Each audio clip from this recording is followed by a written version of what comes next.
Eu disse, Deus tem mais de... Isso tem mais de 20 anos que eu peço pelas crianças da África.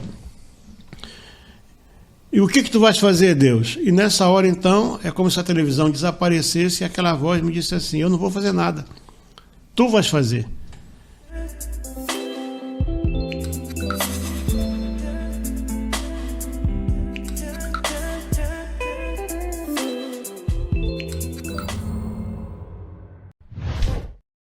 Eu disse, como é que eu vou fazer? Como você me fizeste, começa. Aí eu peguei a minha esposa, vamos para Moçambique, cheguei lá, não tinha experiência nenhuma disso aí. Era um neófito total nessa área. Fui lá no mercado, comprei caixas e caixas de cereal, né? Esses flocos, né? Comprei leite em pó e açúcar. Comprei um monte de frascozinhos assim. Aí comecei com 60 crianças. Eu colocava junto, tal, dava para eles e achava que eu estava alimentando as crianças. Aí alguém disse, não, pastor, o senhor não sabe. Os pais em casa, eles conseguem separar o leite, o açúcar e tal e vendem lá no bazar. As crianças não estão comendo nada. Aí uma irmã que foi daqui de Rio Claro, uma missionária, uma pessoa extraordinária, a pastora Clarice, disse assim, por que o senhor não faz um mingau? Aí, muito bem, o mingau, uma boa ideia. Vou fazer mingau com o quê? Um país que não tem nada. Tudo de Moçambique vem de fora. Ouvi falar de uma fábrica de refeições, fui lá, tomei um chá de cadeira de quase 3 horas, ninguém me atendeu, saí dali zangado. Mas depois voltei lá e consegui comprar. Aí eu comprava regularmente, né, os pacotes de uma fórmula que vinha dos Estados Unidos. E então eu preparava aquele mingau e foi aumentando 60, 100, 200 e tal. Abri 5 postos diferentes, até que um dia a fábrica fechou. Quando a fábrica fechou, aí eu entrei em desespero. Disse, agora, como é que vai ser? Orei, e uma noite, então, como Deus já fez outras vezes comigo, eu estava dormindo e senti aquela mão batendo no meu ombro, e eu sentei na cama, eu sabia que era Deus que iria falar comigo, e eu perguntei, o que é, Senhor? Ele disse, tu queres saber como alimentar as crianças? Eu preciso saber. Então, toma nota. Eu levantei, fui lá para a minha sala, e Deus me deu os materiais básicos, né? Que eram. Eu olhei para aquilo, não entendia nada, e Deus disse, agora anota a fórmula. Aí Deus foi me dizendo exatamente a quantidade, por exemplo, para cada... quantas porções de farinha de milho, quantas porções de farinha de arroz, quantas porções de açúcar e etc e tal. E Deus me deu isso aí, essa fórmula. Aí o nosso projeto quintuplicou rapidamente.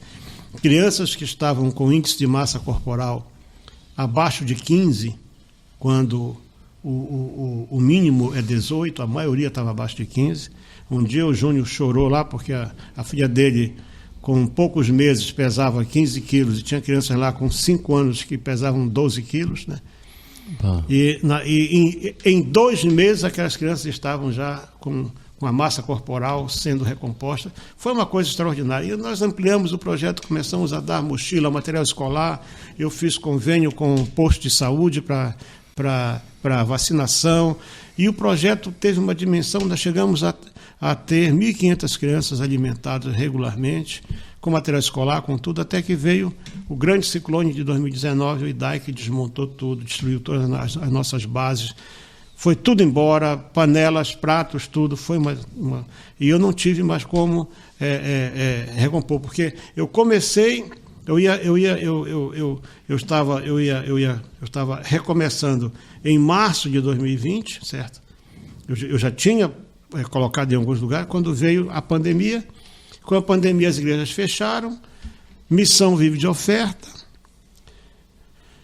e não tendo culto missionário, não tem oferta, aí o missionário pode morrer lá, a criança pode morrer, que ninguém está nem aí. Isso é uma realidade, eu não estou me queixando, eu estou falando aquilo que é. Sim. Né? Certo? Então, quem não cortou tudo, cortou a metade. A pandemia acabou em 2022. O único lugar que não tem inflação é na missão, Rodrigo. O salário mínimo aumenta 5% ao ano, é pouco, mas aumenta. Né? Na missão, quem dava R$200 há 20 anos atrás, continua dando R$200 hoje. Não tem inflação na missão. Não existe inflação na missão. Certo? O senhor já deve ter passado alguns cortados, né, pastor? Assim, como eu lembro uma vez que o senhor falou para mim que tinha gente que depositava para o senhor, fiquei pensando sobre isso. Mas qual que é a finalidade? Mandava até o tique, porque a gente descobre que hoje você pode fazer um depósito via banco, dizer que fez o depósito. Por favor, Rodrigo, não entra nisso. Não, assim, não, eu não vou entrar nessa. Isso é muito sério, mas é verdade. Mas é uma coisa assim. A pessoa ia com o envelope para poder fazer o depósito, qual que tirava o dinheiro. A loucura disso, que isso é certo, loucura. depositava o envelope vazio e aí. Mandava para você. A tesouraria me mandava o comprovante do envelope, certo? E o dinheiro nunca entrava na conta. Só que o banco sabe que não entrou nada. Sim, não, porque você põe o teu nome e o teu telefone, o banco liga para ti para saber, certo? Mas para aquela pessoa. Sim. Então está lá o telefone da pessoa. Mas qual a finalidade? Está fazendo para Deus? Qual a finalidade de enganar quem? Por quê? Né? Assim, o tamanho da maldade. Judas era tesoureiro do ministério de Jesus e João diz que a preocupação dele não era os pobres, mas sim a bolsa, porque ele era ladrão. Então sempre tem um Judas, sempre tem um ladrão em todos os lugares. Mas mexendo numa coisa de missão é muito sério. Eu sei disso, irmão. Você está deixando de alimentar pessoas. É sério. Né? É sério. É uma maldição para a sua vida. Eu sei disso. Porque talvez uma das maiores riquezas. Isso é só um detalhe de outros tantos. Sim. Mas você quer saber o que é mais importante? Tudo isso aconteceu, nosso trabalho nunca parou, sim, nunca andou para trás. Sim. Você testemunha disso, você sabe o que. Se você for lá hoje, você vai ver que, ok, eu não pude continuar a alimentar as crianças porque o custo é altíssimo. Imagina você, se um cafezinho na padaria custa R$3, um cafezinho preto, não sei se custa só isso. Mas 5. Né? Então, quando eu colocava aqui um prato de mingau, bem formulado, incluindo o custo da merendeira, tudinho, era R$5 por criança por dia, eu fui taxado de explorador. Por quê? Seria necessário R$7.500 por dia. Eu posso dizer uma coisa a você, eu não tinha R$10.000 por mês. Mas o grande milagre é esse, que com isso aí eu conseguia fazer tudo isso. Consegui alimentar, tiramos milhares, mais de 10.000 crianças da morte, certo? Resgatamos. Hoje já são pais, são mães e estão na igreja. Sim. Né? Então as pessoas que fazem o erro, elas um dia vão pagar pelo seu erro. Mas eu tenho convicção de que o Deus que nos chamou, ele vai sempre passar por cima disso, porque sim, ele é Deus. Ele é pobreza de espírito, né? Ele é Deus. A luz se sustenta, mas a obra sustenta com uma realidade, como vocês estão falando hoje, né? Existe toda essa base toda, como o senhor falou, a contabilidade, né? 7.500 parece muito, mas são 1.500 crianças alimentadas. São 1.500 crianças que deixam de dar prejuízo para o governo. E mais 500 na Índia, naquela altura. Eram 2.000. Nosso trabalho da Índia nunca parou, nós fomos lá agora. O governo da Índia fechou as escolas cristãs todas, não podemos mais ter as crianças conosco. Como o senhor faz hoje? Fazemos, a gente tem nós temos que nos reinventar, certo? Eu não vou te dizer aqui, porque isso aqui vai chegar lá no ouvido deles. Sim, não, nem deve. Eu te garanto uma coisa, as crianças estão recebendo alimento do mesmo jeito, estão recebendo reforço escolar, estão recebendo material escolar, uniforme, e por que a escola mochila, junto com a missão? Em que sentido? Não, porque o senhor casou essa... Porque eu me lembro que... Não, isso aí, por exemplo, a escola secular junto com a missão foi visão dos pastores locais que nós apoiamos. Sim. Entendeu? Que legal. Que nós apoiamos. Eu tive no Moçambique, vocês faziam questão que ele estivesse na aula para poder se alimentar. Eu tive uma escola secundária em Moçambique, né?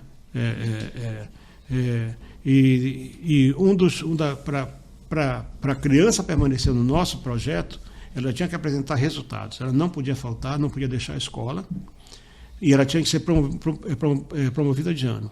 Então, nós fiscalizarmos isso aí.